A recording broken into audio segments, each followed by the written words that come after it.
So let's have a look at section 8.2, which is area and perimeter of composite shapes. So what you're asked to do is find the length of the indicated side, and then after that to find the perimeter. So the side that's indicated is right here at x. Okay, so you got to think, how can you find this x value here? And there's a reason why we did the Pythagorean theorem yesterday, was because if you notice, you've got this dashed line here. This is right angled, so this right here is right angled. So I'm just going to shade in this triangle, which is a right angle triangle. Okay, and I'm just going to redraw it here for a moment. So I've got my dash. This here is 2 centimeters. We're looking for x. And what's this length right here? Okay, so look at the diagram. Think about what this here is. This here is also 2. Okay, so this is the Pythagorean theorem. Okay, so you're going to use the Pythagorean theorem. Remember, across the right angle is always your hypotenuse. So this is my C. I can call this A or B, this A or B. So one of them's A, one of them's B. They happen to be the same number here. So x squared equals 2 squared plus 2 squared. So remember, do your order of operations, do the squaring first. You add them together, you get 8. Now remember, in order to find what x is, this is what x squared is. So now you need to square root 8, and that is about 2.8 centimeters approximately, because I rounded it. So now that we have x, we can find the perimeter. So we got to remember what perimeter is. Perimeter is the distance around, okay? So I'm going to outline the perimeter in pink. So it's here, this is 3, and we're going to add up all the sides to find the perimeter. We just found this x value here. We know this is 2.8 centimeters. Just found that. So we're going to add 2.8. We're going to add this 2. We're going to add this 3. And we're going to add this 2. And then we're done. Okay, so we add them all up. Okay, and then of course we do our units. So don't forget the units. Okay, so let's look at another example. Okay, it's very similar. Okay, so once again, you're going to find the indicated side. You're going to find x, this x, and you're going to find this y. Okay, so, and then again, we're going to find the perimeter. So you're told this length here, from here to here is 13. Okay, if you know from here to here is 6.4, how are you going to find x? We know these are the same length. Okay, so one way to do it is take this length here from here to here and subtract 6.4. And then whatever's left over is these two. And because they're the same, you divide it by 2.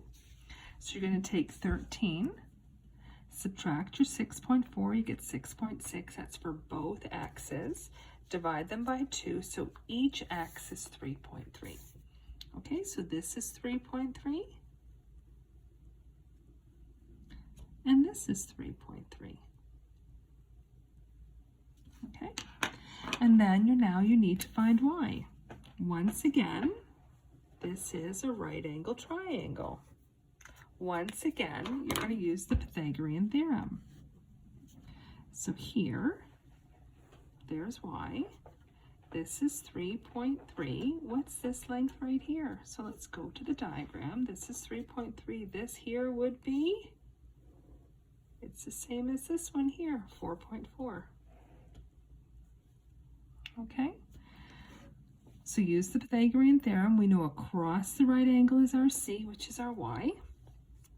What you call A, which you call B, doesn't matter. I called 3.3A, I called 4.4B. You could have done it the other way around, it doesn't matter. You start to square 3.3 and 4.4, add them together, okay, and now you need to square root it.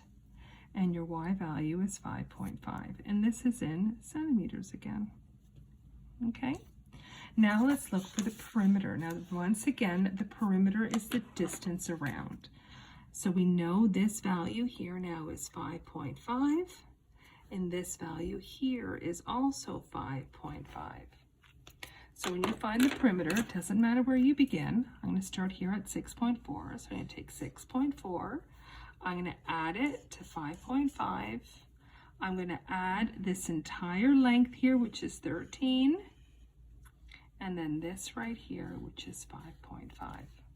Okay, and then once I do that, I've got my perimeter. Okay, let's move on and let's look at some other examples.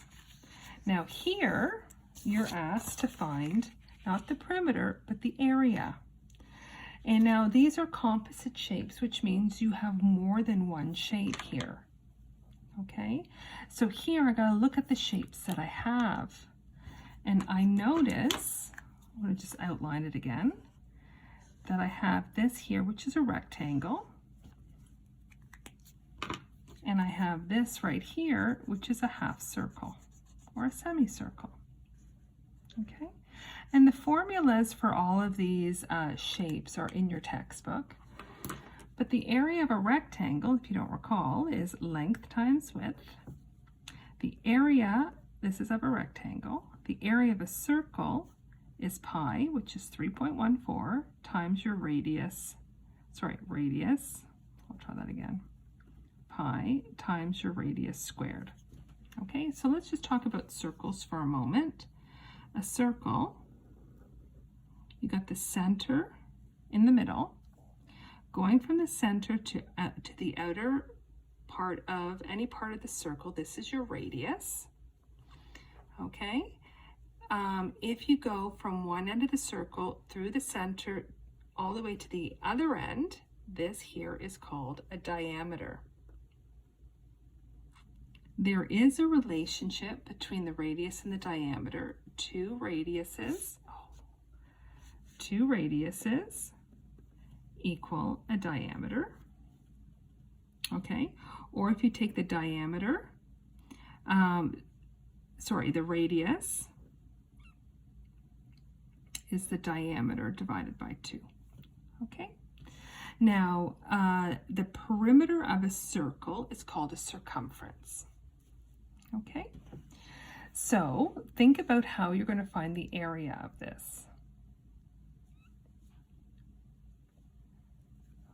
Okay, so the way I would do it, I would find the area of the full rectangle, then I would subtract the area of the semicircle or the half circle. So that's how I would do it. Find the area of the full rectangle and then subtract the area of the circle. So this would be length times width. This would be my pi, which is 3.14, or the pi button. Take your radius and you square it. Because it's half a circle, you're going to divide it by 2. Okay, so my length and my width, 25 times 40 is my rectangle. Pi is approximately 3.14. And now what's the radius of this circle here? Okay, so going from here to here is 40. Going from here to here is 5, and from here to here is 5. So this distance here should be, if I take 40, take away this 5 and this 5, this is 30. Because I know 30 plus 5 is 40. But this is the diameter. The diameter is 30. So the radius would be, take the diameter, divided by 2 is my radius. So if my diameter is 30, I divide it by 2, my radius is 15. Okay, so I start subbing this in. Okay, so 25 times 40, I'm going to subtract pi times my radius squared. I'm going to divide it by 2 because I have a half circle.